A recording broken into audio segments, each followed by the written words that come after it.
અમદાવાદમાં અંધજન મંડળ ખાતે ખંભાતા ઇન્ટરનલ આઈનું ઉદ્ઘાટન કરવામાં આવ્યું હતું, જેની મદદથી આંખના કોર્નિયાનું ઓપરેશન કરીને પ્રજ્ઞાચક્ષુઓને દૃષ્ટિ મળી શકે છે.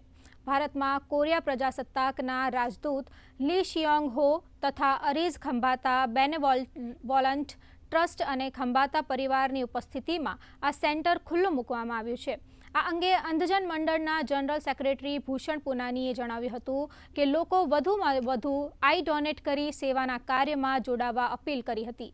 ઉપસ્થિત મહાનુભાવોએ વિઝન ઓન વ્હીલ્સને ફ્લેગ ઓફ પણ કરાવ્યું હતું. ચક્ષુદાનમાં 4 સ્ટેજ હોય છે. સ્ટેજ નંબર 1 આપણે ચક્ષુદાન કોઈના મૃત્યુ પછી જેને એમાં પ્લેજ લીધી હોય એને આપણે કલેક્ટ કરવાના હોય છે.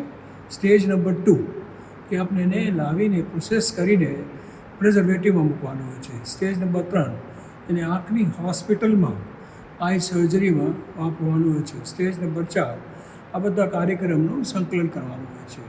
મને જણાવતા ગૌરવ થાય છે કે અંધજન મંડળ લગભગ એક જ એવી સંસ્થા છે કે જે ચારો કાર્ય એક સાથે કરી રહી છે.